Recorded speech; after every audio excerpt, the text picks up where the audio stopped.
ಬೆಂಗಳೂರಿನಲ್ಲಿ ಲಂಚ ಪಡೆಯುವಾಗ ಪೊಲೀಸ್ ಇನ್ಸ್ಪೆಕ್ಟರ್ ಲೋಕಾಯುಕ್ತ ಬಲೆಗೆ ಬಿದ್ದಿದ್ದಾರೆ। 4 ಲಕ್ಷ ಹಣ ಪಡೆಯುವಾಗ ಲೋಕಾಯುಕ್ತ ಬಲೆಗೆ ಬಿದ್ದಿದ್ದಾರೆ ಪೊಲೀಸ್ ಇನ್ಸ್ಪೆಕ್ಟರ್। ಟ್ರ್ಯಾಪ್ ಆಗ್ತಾ ಇದ್ದಂತೆ police inspector Govindaraju high drama ಮಾಡಿದ್ದಾರೆ। ಲೋಕಾಯುಕ್ತ ಬಲೆಗೆ ಬೀಳ್ತಾ ಇದ್ದಂತೆ ಪೊಲೀಸ್ ಇನ್ಸ್ಪೆಕ್ಟರ್ ಗೋವಿಂದರಾಜು ರೋಷಾವೇಶ ತೋರಿಸಿದ್ದಾರೆ। ಇನ್ಸ್ಪೆಕ್ಟರ್ ಗೋವಿಂದರಾಜುರನ್ನ ಲೋಕಾಯುಕ್ತ ಅಧಿಕಾರಿಗಳು ಹಿಡಿಕೊಂಡಿದ್ರು। ಲೋಕಾಯುಕ್ತ ಅಧಿಕಾರಿಗಳ ವಿರುದ್ಧ ಕಿರ್ಚಾಡಿದ್ದಾರೆ ಇನ್ಸ್ಪೆಕ್ಟರ್। 4 ಲಕ್ಷ ಲಂಚ ಪಡೆಯುವಾಗ ನೆನೆ ಅರೆಸ್ಟ್ ಆಗಿದ್ರು ಇನ್ಸ್ಪೆಕ್ಟರ್ ಗೋವಿಂದರಾಜು। ಚೀಟಿ ವ್ಯವಹಾರ ಕೇಸ್ಗೆ ಸಂಬಂಧಪಟ್ಟಂತೆ ಲಂಚ ಪಡೆಯುವಾಗ ಲಾಕ್ ಆಗಿದ್ರು। ಬೆಂಗಳೂರಿನ ಕೆಪಿ ಅಗ್ರಹಾರ ಪೊಲೀಸ್ ಠಾಣೆಯ ಇನ್ಸ್ಪೆಕ್ಟರ್ ಇವರು ಗೋವಿಂದರಾಜು। ವ್ಯಕ್ತಿಯೊಬ್ಬನನ್ನ ಪ್ರಕರಣದಲ್ಲಿ ಸೇರಿಸ್ತೀನಿ ಅಂತ ಬೆದರಿಸಿ ಲಂಚಕ್ಕೆ ಬೇಡಿಕೆ ಇಟ್ಟಿರುವಂತ ಆರೋಪ ಇದೆ ಇವ್ರ ಮೇಲೆ। 4 ಲಕ್ಷ ಹಣಕ್ಕೆ ಡಿಮ್ಯಾಂಡ್ ಮಾಡಿ ಆ ಹಣವನ್ನ ಪಡಿತಾ ಇದ್ದಾಗ ಲಾಕ್ ಆಗಿರೋದು।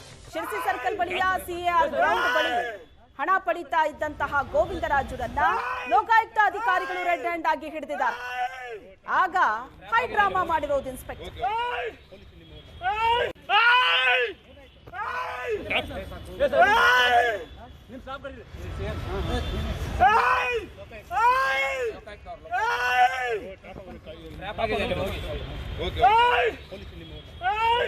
ನಿಮ್ ಸಿಬ್ಬಂದಿ ಕರೀರಿ ಸರ್, ನಿಮ್ ಸಿಬ್ಬಂದಿ ಕರೀರಿ। ವೆಪನ್ ಎಲ್ಲ ಇದೆ।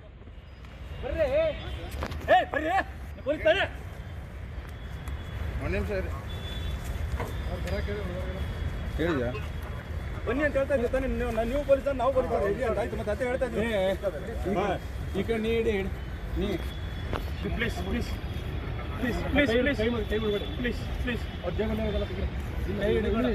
Please please please please please please please please ಸಮಾಧಾನ ಆಯ್ತು ಆಯ್ತು ಓಕೆ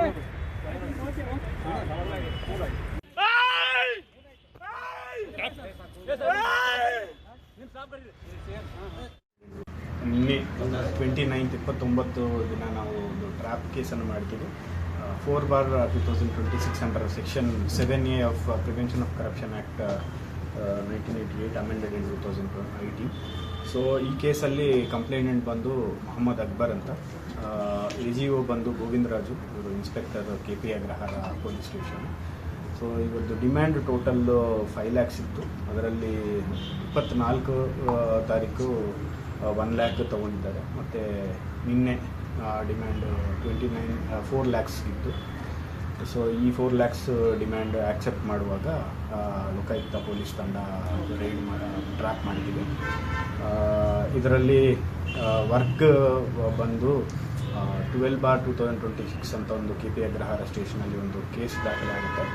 ಇದು ಬಡ್ಸ್ ಆ್ಯಕ್ಟ್ ಒಳಗಡೆ ಕೇಸ್ ದಾಖಲಾಗುತ್ತೆ। ಆ ಕೇಸಲ್ಲಿ ಸಹಾಯ ಮಾಡೋಕ್ಕೋಸ್ಕರ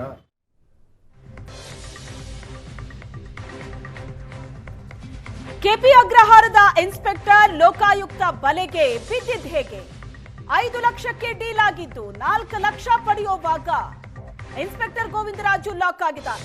ಚೀಟಿ ವ್ಯವಹಾರದಲ್ಲಿ 19 ಲಕ್ಷ ವಂಚನೆ ಅಂತ ಧನರಾಜ್ ಅನ್ನೋರು ದೂರು ಕೊಟ್ಟಿದ್ರು। ಸೂರಜ್, ಸುಜನ್, ಶ್ರೀನಿವಾಸ್ ವಿರುದ್ಧ ಧನರಾಜ್ ದೂರು ಕೊಟ್ಟಿದ್ರು। ಈ ಕಂಪ್ಲೇಂಟ್ ಆಧರಿಸಿ ಆರೋಪಿಗಳ ಬಂಧನಕ್ಕೆ ಪೊಲೀಸರು ತೆರಳಿರ್ತಾರೆ। ಕೆಪಿ ಅಗ್ರಹಾರ ಇನ್ಸ್ಪೆಕ್ಟರ್ ಗೋವಿಂದರಾಜು ನೇತೃತ್ವದಲ್ಲಿ ದಾಳಿ ನಡೆಯುತ್ತೆ। ಅವತ್ತು ಬಂಧಿಸುವಾಗ ಆರೋಪಿ ಸೂರಜ್ ಮನೆಯಲ್ಲಿ ಹೈ ಡ್ರಾಮಾ ನಡೆಯುತ್ತೆ। ನೋಟಿಸ್ ಅನ್ನ ಕೊಡದೆ ಬಂದಿದ್ದೀರಾ ಅಂತ ಸೂರಜ್ ಕುಟುಂಬ ಪ್ರಶ್ನೆ ಮಾಡುತ್ತೆ। ಕಾನೂನಿನಂತೆ ನಡ್ಕೊಳ್ತೀವಿ ಅಂತ ಕೆಪಿ ಅಗ್ರಹಾರ ಇನ್ಸ್ಪೆಕ್ಟರ್ ಹೇಳಿರ್ತಾರೆ।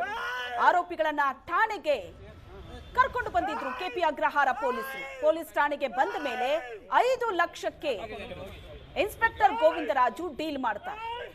ಮೊದಲು 1 ಲಕ್ಷ ಹಣವನ್ನ ತರಿಸ್ಕೊಂಡಿದ್ರು। 4 ಲಕ್ಷ ಹಣ ಪಡೆಯುವಾಗ ಲೋಕಾಯುಕ್ತ ಬಲೆಗೆ ಬಿದ್ದಿದ್ದಾರೆ ಇನ್ಸ್ಪೆಕ್ಟರ್। ಮೈಸೂರು ರಸ್ತೆ ಸಿಎಆರ್ ಗ್ರೌಂಡ್ ಬಳಿ ಹಣ ತಗೋತಾ ಇರೋವಾಗ್ಲೇ ಲೋಕಾಯುಕ್ತ ಅಧಿಕಾರಿಗಳ ಕೈಯಲ್ಲಿ ಲಾಕ್ ಆಗಿದ್ದಾರೆ। ಇನ್ಸ್ಪೆಕ್ಟರ್ ಗೋವಿಂದರಾಜು ಬಂಧಿಸಿ ಲೋಕಾಯುಕ್ತ ಅಧಿಕಾರಿಗಳು ವಿಚಾರಣೆ ನಡೆಸಿದ್ದಾರೆ। ಒಂದು ಚೀಟಿ ಕೇಸ್ನಲ್ಲಿ ಬಂದಂತ ದೂರು ಆಧರಿಸಿ ಇನ್ಸ್ಪೆಕ್ಟರ್ ಗೋವಿಂದರಾಜು ನೇತೃತ್ವದಲ್ಲಿ ದಾಳಿ ನಡೆಯುತ್ತೆ। ಕಂಪ್ಲೇಂಟ್ ಬಂದಿರುತ್ತೆ ಆರೋಪಿಗಳ ಬಂಧನಕ್ಕೆ ಅಂತ ಪೊಲೀಸರು ತೆರಳಿರ್ತಾರೆ. ಅವತ್ತು ಬಂಧಿಸುವಾಗ ಆರೋಪಿ ಸೂರಜ್ ಮನೆಯಲ್ಲಿ ಒಂದು ಹೈ ಡ್ರಾಮಾ ಆಗುತ್ತೆ. ನೋಟಿಸ್ ಕೊಡದೆ ಬಂದಿದ್ದೀರಾ ಅಂತ ಸೂರಜ್ ಕುಟುಂಬ ಪ್ರಶ್ನೆ ಮಾಡುತ್ತೆ. ಕಾನೂನಿನಂತೆ ನಡ್ಕೋತೀವಿ ಅಂತ ಕೆಪಿ ಅಗ್ರಹಾರ ಇನ್ಸ್ಪೆಕ್ಟರ್ ಹೇಳ್ತಾರೆ.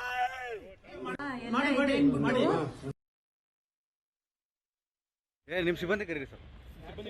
ನಿಮ್ ಸಿಬ್ಬಂದಿ ಕರೀರಿ. ಯಾರೇ ನಿಮ್ಮನ್ನೆಲ್ಲ ಕರ್ಸಿರೋದು? ನಾನು police inspector KP ಹೇಳಿದ್ಯಾ?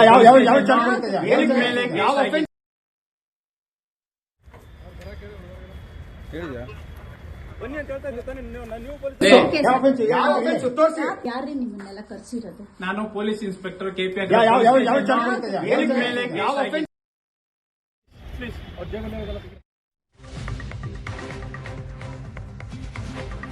Inspector trap ಹಿಂದೆ ಎಸಿಪಿ ಚಂದನ್ ನೆರಳು. ಎಸಿಪಿ ಚಂದನ್ ಗೌಡ ಮೇಲೆ ಜೀವ ಬೆದರಿಕೆ ಆರೋಪ.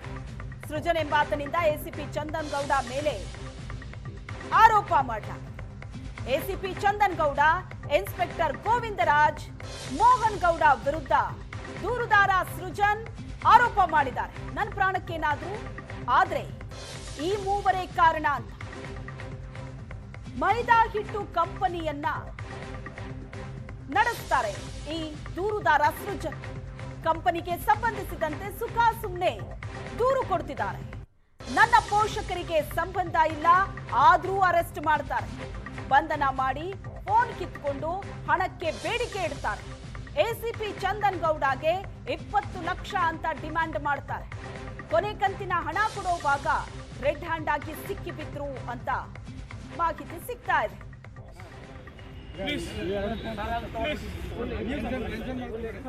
ನಮಗೆ ಒಬ್ಬರು ಮೋಹನ್ ಗೌಡ ಅಂತ ಪರಿಚಯ ಆಗ್ತಾರೆ. ಅವರು ಮನಿ ಟ್ರಾನ್ಸಾಕ್ಷನ್ ಅನ್ನು ನಮ್ಮ ಜೊತೆ ಮಾಡ್ತಾರೆ. ನಮ್ಮದು ಬಿಸ್ನೆಸ್ ಏನಂತಂದರೆ ಈ ಮೈದಾ ಆಟ ಅನ್ನು ಸೇಲ್ ಮಾಡೋವಂಥ ಬಿಸ್ನೆಸ್ ನಮ್ಮದು. ಒಬ್ಬರನ್ನ ಕರ್ಕೊಬಂದು ಸರ್ವಣ ಅಂತ ಇಂಟ್ರೊಡ್ಯೂಸ್ ಮಾಡಿಸ್ತಾರೆ. ಅವರು ಬಂದು ಎಕ್ಸ್ಪೋರ್ಟರ್ ಅಂತ.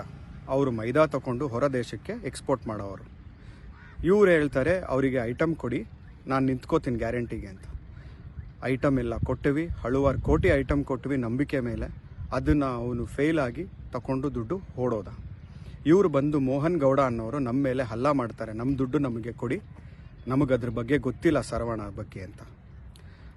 ಗನ್ ತೆಗೆದು ನಮಗೆ ಬೆದರಿಕೆ ಕೊಡ್ತಾರೆ, ನನಗೆ ಮತ್ತು ನಮ್ಮ ಬ್ರದರಿಗೆ, ನಮ್ಮ ಕುಟುಂಬಕ್ಕೆ. ನಾವು ಅದನ್ನು ಇದೇ ಒಂದು ಹೋಗಿ ಪೊಲೀಸ್ ಸ್ಟೇಷನಲ್ಲಿ ಕಂಪ್ಲೇಂಟ್ ಕೊಟ್ಟರೆ, ನಿಯರೆಸ್ಟ್ ಪೊಲೀಸ್ ಸ್ಟೇಷನಲ್ಲಿ. ಆ ಪೊಲೀಸ್ ಸ್ಟೇಷನಲ್ಲಿ ಕಂಪ್ಲೇಂಟ್ ತೊಗೊಂಡು FIR ಮಾಡಿ ಅದನ್ನು ತನಿಖೆ ಮಾಡಿಲ್ಲ. ಆದರೆ ಮೋಹನ್ ಗೌಡರು ಮತ್ತು ಚಂದನ್ ಅನ್ನೋರು ACP ಆ ಲಿಮಿಟ್ಸಿಗೆ ಯಾರಿದ್ದಾರೋ ಇವರಿಬ್ಬರು ಒಳ್ಳೆ ಪರಿಚಯ ಇದೆ. ಅವರಿಬ್ಬರು ಸೇರಿಕೊಂಡು ನಮ್ಮ ಮೇಲೆ ಕೌಂಟರ್ FIR ಮಾಡ್ತಾರೆ.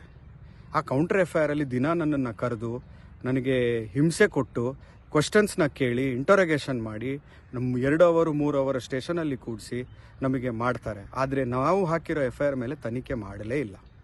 ಅದನ್ನು ಕ್ಲೋಸ್ ಮಾಡಿಸಿಕ್ಕೆ ಪ್ರಯತ್ನ ಪಡ್ತಿದ್ದಾರೆ ನಾವು ಹಾಕಿರೋ FIR ಮೇಲೆ. ಈಗ ನಮ್ಮ ಒಂದು ಬಿಸ್ನೆಸ್ ಟ್ರಾನ್ಸಾಕ್ಷನಲ್ಲಿ ನಮ್ಮ ರಿಲೇಟಿವ್ಸ್ ಕೂಡ ಇನ್ವಾಲ್ವ್ ಆಗಿದ್ದಾರೆ. ಈ ರಿಲೇಟಿವ್ಸ್ ಇನ್ವಾಲ್ವ್ ಆಗಿರೋರು ACP ಚಂದನ್ ಅವರು ಏನು ಮಾಡ್ತಾರಂದರೆ, ಮೋಹನ್ ಗೌಡ ಮತ್ತು ವಿಕಾಸ್ ಚೌಧರಿ, ಹರೀಶ್ ಭಗವಾನ್, ಯೋಗಮಣಿ ಅಂತ ಇತರರೆಲ್ಲ ಸೇರಿಕೊಂಡು ನಮಗೆ ಪರ್ಸ್ನಲ್ ಟಾರ್ಗೆಟ್ ಮಾಡಿ ಬಡ್ಸ್ ಕೇಸ್ ಅನ್ನೋದೊಂದು ಆ್ಯಕ್ಟನ್ನ ತಂದು ನಮ್ಮ ಮೇಲೆ ಇಂಪೋಸ್ ಮಾಡ್ತಾರೆ. ಅದಕ್ಕೆ ಬೇಸಸ್ ಇಲ್ಲ, ಇಂಟಿಮೇಷನ್ ಇಲ್ಲ, ಇನ್ವೆಸ್ಟಿಗೇಷನ್ ಇಲ್ಲ. ರಾತ್ರಿ FIR ಮಾಡ್ತಾರೆ, ಬೆಳಿಗ್ಗೆ ಬಂದು ಅರೆಸ್ಟ್ ಮಾಡ್ತಾರೆ. ನಮಗೆ ಅರೆಸ್ಟ್ ಮಾಡೋದಾಗ FIR ಕಾಪಿನೂ ತೋರಿಸಲ್ಲ, ಎತ್ತಕ್ಕೆ ಅರೆಸ್ಟ್ ಮಾಡ್ತಾ ಇದ್ದಾರೆ ಅಂತಲೂ ಹೇಳಲ್ಲ. ಇದು ಎಲ್ಲ ಪ್ರೊಸೀಜರಲ್ ಲ್ಯಾಪ್ಸ್ ಮಾಡಿ ನಮ್ಮನ್ನು ಕರ್ಕೊಂಡೋಗಿ ಅರೆಸ್ಟ್ ಮಾಡೋದೇ ಅವ್ರದ್ದು ಒಂದು ಅಜೆಂಡಾ ಆಗೋಗಿದೆ. ಈ ಬಗ್ಗೆ ಹೆಚ್ಚಿನ ಡೀಟೇಲ್ಸ್ ಕೊಡ್ತಾರೆ ನಮ್ಮ ಪ್ರತಿನಿಧಿ ಚೇತನ್ ಇದ್ದಾರೆ ಸಂಪರ್ಕದಲ್ಲಿ. ಚೇತನ್, ಈ ಪ್ರಕರಣದಲ್ಲಿ ಈಗ ದೂರುದಾರ ಸೃಜನ್ ಹೇಳ್ತಾ ಇರೋದನ್ನ ಕೇಳಿಸ್ಕೊತಾ ಇದ್ರೆ ಟಾರ್ಗೆಟ್ ಮಾಡಿದ್ದಾರೆ ನನ್ನ ಅಂತ. ಸೊ ಒಂದು ವ್ಯವಸ್ಥಿತವಾಗಿ ಇಲ್ಲೊಂದು ಷಡ್ಯಂತ್ರ ನಡೀತಾ ಇದೆ ಅನ್ನೋ ಆಂಗಲ್ ನಲ್ಲಿ ಸೃಜನ್ ಹೇಳ್ತಾ ಇರೋದು. ಏನಾಗ್ತಿದೆ ಈ ಪ್ರಕರಣದಲ್ಲಿ? ಅಂದ್ರೆ ಶ್ವೇತಾ, ಈ ಇಡೀ ಪ್ರಕರಣದಲ್ಲಿ ವಿಜಯನಗರ ಸಬ್ ಡಿವಿಷನ್ ಪೊಲೀಸ್ ಅಧಿಕಾರಿಗಳೇನಿದ್ದಾರೆ ಅವ್ರ ಮೇಲೆಲ್ಲವೂ ಕೂಡ ಸೃಜನ್ ಆರೋಪವನ್ನ ಮಾಡ್ತಿರುವಂತದ್ದು. ಅಂದ್ರೆ ಪ್ರಕರಣ ಆಲ್ರೆಡಿ ಒಂದು ಪ್ರಕರಣದಲ್ಲಿ ಸೃಜನ್ ಒಂದು ಪ್ರಕರಣದ ಆರೋಪಿ ಆಗಿರ್ತಾರೆ. ಆದ್ರೆ ಅವ್ರು ಮಾಡ್ತಿರುವಂತಹ ಆರೋಪ ಏನಂತಂದ್ರೆ ಡೈರೆಕ್ಟ್ ACP ಚಂದನ್ ಅವ್ರ ಮೇಲೆ ಒಂದು ಆರೋಪವನ್ನ ಮಾಡ್ತಾ ಇದ್ದಾರೆ. ಸೃಜನ್ ಒಂದು ಮೈಟಾ ಹಿಟ್ಟು ಅನ್ನುವಂತಹ ಒಂದು ಕಂಪ್ನಿಯನ್ನ ನಡೆಸ್ತಿರ್ತಾರೆ. ಅಂದ್ರೆ ಬೆಂಗಳೂರಿನಿಂದ ಎಕ್ಸ್ಪೋರ್ಟ್ ಮಾಡ್ತಾ ಇರ್ತಾರೆ ಬೇರೆ ಬೇರೆ ದೇಶಗಳಿಗೆ ಒಂದು ಹಿಟ್ಟನ್ನ ರಫ್ತು ಮಾಡ್ತಾ ಇರ್ತಾರೆ. ಈ ಕುರಿತಂತೆ ಒಂದು KP ಅಗ್ರದ ಪೊಲೀಸ್ ಠಾಣೆಯಲ್ಲಿ ಹಲವು ಪ್ರಕರಣ ಕೂಡ ದಾಖಲಾಗಿರುವಂತದ್ದು. ಅಂದ್ರೆ ನನಗೇನಾದ್ರೂ ಸಮಸ್ಯೆ ಆದ್ರೆ, ಏನೋ ತೊಂದರೆ ಆದ್ರೆ ಚಂದನ್, ಮೋಹನ್ ಗೌಡ, ಗೋವಿಂದ ರಾಜು ಇವರೇ ನೇರವಾಗಿ ಕಾರಣವಾಗಿರ್ತಾರೆ. FIR ದಾಖಲು ಮಾಡಿ 2 ಗಂಟೆಯಲ್ಲಿ ಬಂದು ಒಂದು ಹ್ಯಾಂಡ್ ಕಾಪನ್ನ ಹಾಕಿ ಅರೆಸ್ಟ್ ಮಾಡ್ತಾರೆ. ಮತ್ತೆ ಈ ಕಂಪ್ನಿಗೂ ಮತ್ತೆ ನಮ್ಮ ಪೋಷಕರಿಗೂ ಸಂಬಂಧ ಎಲ್ಲ ಆಗಿದ್ರು ಕೂಡ ಅವ್ರನ್ನ ಬಂಧನ ಮಾಡ್ತಾರೆ. ಈ ರೀತಿ ನಂಗೆ ಟಾರ್ಚರ್ ಅನ್ನ ಕೊಡ್ತಿದ್ದಾರೆ ಅನ್ನೋದು ಈತನ ಆರೋಪವಾಗಿರುವಂತದ್ದು. ಆದ್ರೆ ಈ ಒಂದು ಆರೋಪದ ಬಗ್ಗೆ ಆತ ಎಲ್ಲಿಯೂ ಕೂಡ ಅಫಿಷಿಯಲ್ ಆಗಿ ಕಂಪ್ಲೇಂಟ್ ಆಗ್ಲಿ, ದೂರುಗಳಾಗ್ಲಿ ಲೋಕಾಯುಕ್ತಕ್ಕೆ ಆತ ಕೊಟ್ಟಿರೋದಿಲ್ಲ. ಇಲ್ಲಿ ಅಕ್ಬರ್ ಅನ್ನುವಂತ ವ್ಯಕ್ತಿಯನ್ನ ಅವನ ಒಂದು ಕಂಪ್ಲೇಂಟ್ ಆಧಾರದ ಮೇಲೆ ಮಾತ್ರ ಒಂದು ರೈಡ್ ಆಗಿತ್ತು. ಗೋವಿಂದರಾಜನ್ನ ಟ್ರ್ಯಾಪ್ ಮಾಡಿ ಅರೆಸ್ಟ್ ಮಾಡಲಾಗಿತ್ತು. ಆದ್ರೆ ಪರ್ಟಿಕ್ಯುಲರ್ ಈತ ಮಾಡ್ತಿರುವಂತಹ ಆರೋಪಗಳಿಗೆ ಆತ ಇದುವರೆಗೂ ಕೂಡ ಅಧಿಕೃತವಾಗಿ ಯಾವುದೇ ಕಂಪ್ಲೇಂಟ್ ಅನ್ನ ಕೊಟ್ಟಿಲ್ಲ. ಕೇವಲ ಆರೋಪವನ್ನಷ್ಟೇ ಆತ ಮಾಡ್ತಿರುವಂತದ್ದು. ಒಟ್ಟು 2 ಕೋಟಿ ಹಣಕ್ಕೆ ಬೇಡಿಕೆ ಇಟ್ಟು ಕಿರುಕುಳ ಮಾಡ್ತಿದ್ದಾರೆ ಇವರು.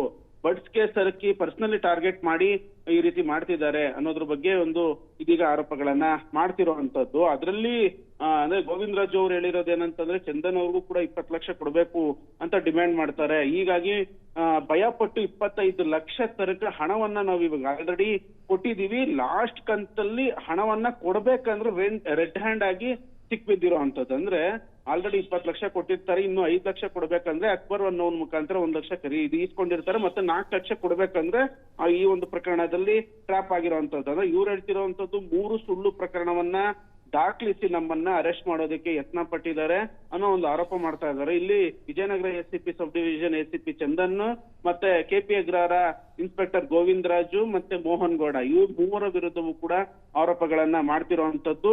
ಈ ಆರೋಪಕ್ಕೆ ಅವ್ರು ಯಾವೆಲ್ಲ ಒಂದು ಸಾಕ್ಷಿಗಳನ್ನ ಇಟ್ಕೊಂಡಿದ್ದಾರೆ ಏನು ಅನ್ನೋದು ನೋಡ್ಬೇಕಾಗತ್ತೆ. ಇದು ಏನು ಲೋಕಾಯುಕ್ತಕ್ಕೂ ಕೂಡ ಈ ಬಗ್ಗೆ ಅಧಿಕೃತವಾಗಿ ಇವ್ರ ಹೆಸರಲ್ಲಿ ಕಂಪ್ಲೇಂಟ್ ಆಗಿಲ್ಲ. ಕೇವಲ ಅಕ್ಬರ್ ಅನ್ನೋನ ಹೆಸರಲ್ಲಿ ಮಾತ್ರ ಇದುವರೆಗೂ ಕೂಡ ಕಂಪ್ಲೇಂಟ್ ಆಗಿರುವಂತದ್ದು. ಸದ್ಯಕ್ಕೆ ಈ ಒಂದು ಪ್ರಕರಣದ ಇಲ್ಲಿ ಬೇರೆ ಬೇರೆ ತಿರುವುಗಳನ್ನ ಈ ಒಂದು ಪ್ರಕರಣ ಪಡ್ಕೊಳ್ತಿರುವಂತದ್ದು. ಶ್ವೇತಾ, ಥ್ಯಾಂಕ್ ಯು ಚೇತನ್, ನಿಮ್ಮೆಲ್ಲ ಡೀಟೇಲ್ಸ್ಗೆ.